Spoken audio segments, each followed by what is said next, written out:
welcome back to art class. Today we're going to wrap up our Keith Haring pictures. Last week what we did was we had some practice work. You should have a sheet where you have 8 different pictures in different positions, and what we're going to do today is we're going to pick 2 out of the 8 that you did. So I want your 2 best, and you're going to be using them on the final drawing. Okay. One of the things I need to let you know about though is, like, let's have an example here. This is my number 8 here. Let's say I picked this one. I would only be picking the guy. I'm not going to put any of the action lines in, and I wouldn't put any of the extras like this soccer ball in, only because in our design that we're going to make out of the people, these extras won't really make sense to the picture.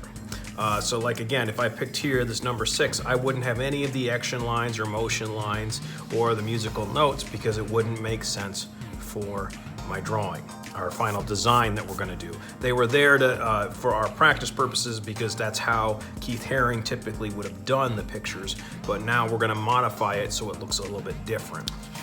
Okay, so I'm thinking I'm going to pick basically, I think for me, my number 1, and I think my,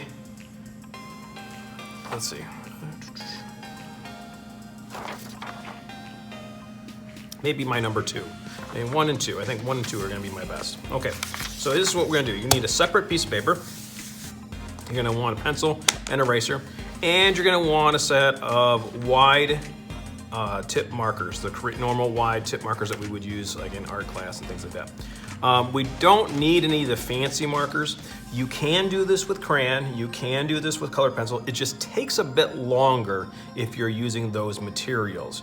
I use the markers because it actually will speed the process along, and it really does look pretty nice. All right, so for this first part, we won't need the markers, so just set them off to the side. We need our white piece of paper and our pencil. You're gonna fold your paper in half like a book or card, either way. So like this. And what's gonna happen is your 2 different people, the Keith Haring style people, are gonna be drawn here and here.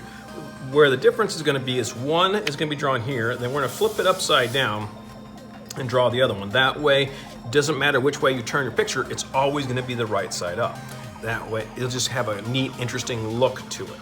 So for me, I'm gonna draw my stick person first. So I'm gonna draw my head. And we don't want our person to stick past the halfway point, so we don't really want to. We want it to fit right in the middle. Don't draw it really tiny, because actually that'll cause you nothing but problems. So let me kind of give you an example.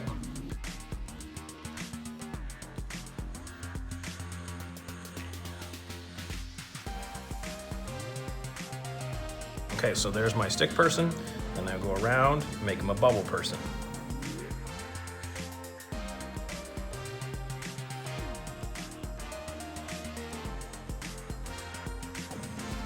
So how big should that be? Well, for most of you, since we're in 2nd grade for doing this, it probably should be about the size of your hand. Now, my hand is clearly a little bit bigger, but yours should be closer to that size. We do not want it touching the edge of the paper.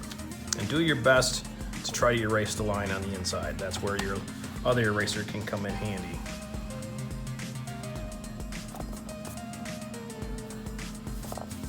Then you're going to turn your paper upside down, and you're going to do your other one. So my other one is a guy right here.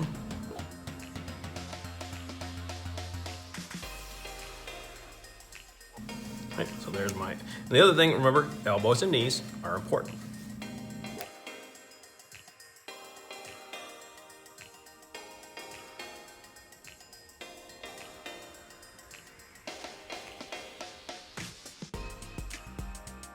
So now I have the drawing portion pretty much done. Except right there, I need to make the head part of the body here on both of them. Okay, so this whole shape here, this is now one whole shape there. Then what you're gonna do is you're gonna need a few markers, specifically warm and cool colors. I'm gonna use the traditional warm and cool colors, but you might want to use some of the variations depending on what kind of markers. We'll talk about that in a second. So let's say the traditional warm colors. You guys should know that pretty well: red, orange, and yellow. But sometimes you might have another kind of orange in your bin. Tiger orange is one that's really popular. Sandy tan is kind of a warm color. And sometimes there's other warm colors that are versions of reds. Pink technically is a warm color, so you could use that. It's not, I know pink looks good with cold colors, but it is not. It's actually a warm color. So I'm going to use the traditional 3 for my warm. And then my traditional 3 cold ones are your normal blue, green, and violet. But you could have the different kinds of blues that are out there, like blue-green, there's a royal purple, there's iguana green, there's yellow greens out there. You can use other versions of greens and purples. Just be careful that if you have like a red-violet color, that you don't get it too close to either red or violet, because that can make things more difficult. That's why often I just stick with the standard 3 just to make my life easier. Okay, so the next thing you need to do is you're gonna pick one side is going to be warm, one side is going to be cold. Okay, so this side here, I'm going to make my left side warm, and I still see some areas that I need to erase. Okay, and the other thing I suggest is it is best to we're going to color in this body, and realistically you could use any of the 3, but I do have a recommendation. I tend to pick the darkest color for the color of the body, and here is my reason why. Is because a lot of times, if you look carefully, you can actually still see some of my line showing through. And if I pick a really dark color, it covers up those lines that I couldn't quite erase. That's my personal choice. If I did yellow, it might actually make those lines actually more visible, and that's really, I don't want that. So I'm just gonna go in, first thing, outline.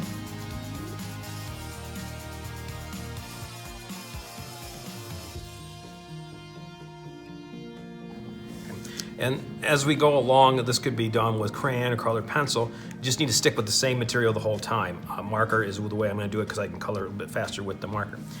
This is going to be colored in red. So the same color you outlined it with.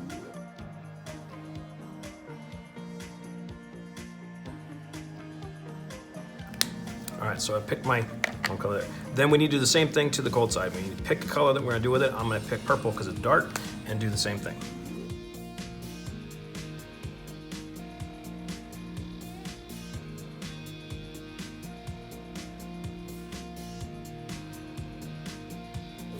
So next, we have our 2 Keith Haring people. Now we're going to create a pattern around each of these. We're going to create a warm colored pattern around the warm one, and we're going to create a cold colored pattern around the cold one. That's pretty simple. We got 3 colors, which is why I did that, so you can do a 3 colored pattern. Now the trick is, do we do all of one side first and then all the other? Well, not quite. What we're going to do is we're going to do 1 full round of colors from the warm colors. So I'll do a 1 full yellow, red, orange pattern, start off with, and then I will do a full round of like blue, purple, green on the next one. And I'm going to keep switching back and forth, doing one set then the other, so that each side grows pretty evenly until they meet. And then it will keep going, and I'll show you how that works. So I'm going to do the first set of my pattern on the warm one first.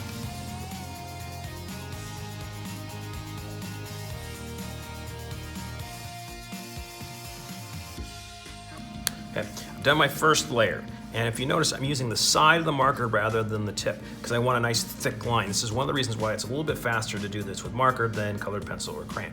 It still can be done with crayon. It's just you have to color a nice thick line when you're using crayon or colored pencil. So if you don't have the markers, obviously you can still do this project. It's just going to take you a little bit longer to make sure it looks neat. You got to be careful with how you're going around. Do not use the tip of the marker because then it'll leave too many white spaces. You want a nice thick line going around it.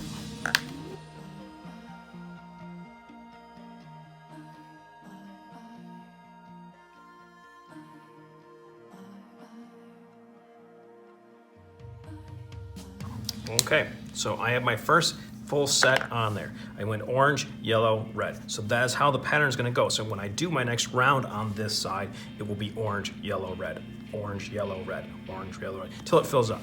But before I can go on, I need to start building up this side as well. So I have to keep bouncing back and forth between the two.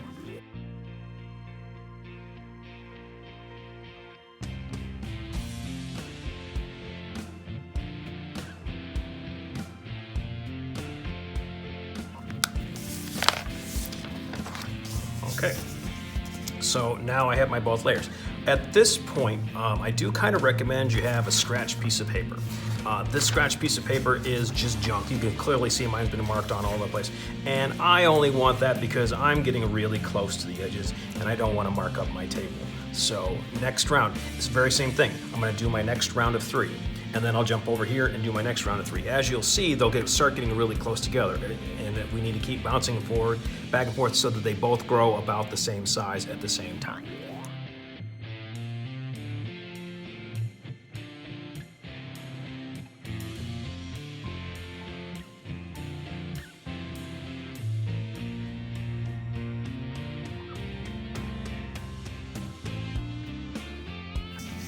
All right, they're getting closer together. So this next round, you'll see how, because they're so close together, I can tell that when I do my next round, they're gonna touch, and I'll show you how to do that. That's really, really simple, but you need to see it to understand it, because if I try to describe it, it's not gonna make any sense.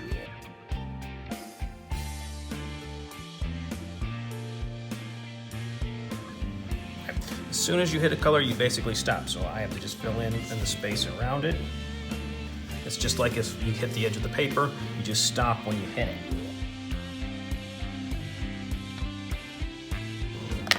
Then when I do my next round, it's gonna do the same thing. I just hit the color and it stops.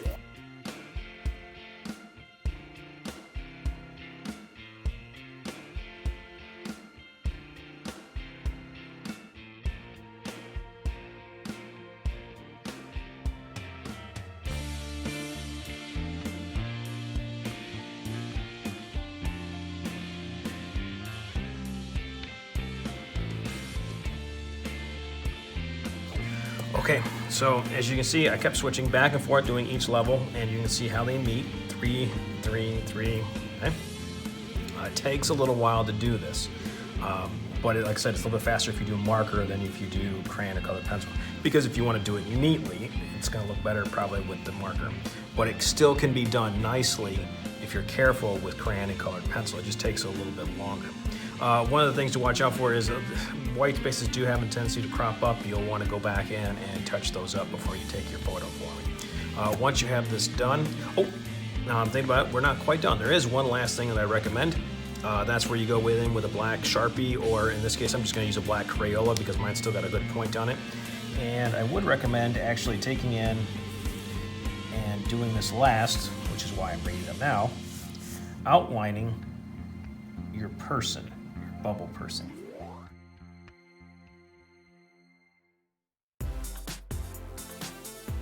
You can see mine. When you're done, take a photo of it, upload it to Google Classroom for me. You can also, if you really, really like your design, add this to the Padlet virtual art show from last week. You can go ahead and add up that to it. Those links are still active, so you can do that. All right, take a photo, upload it for me, and I will see you next week.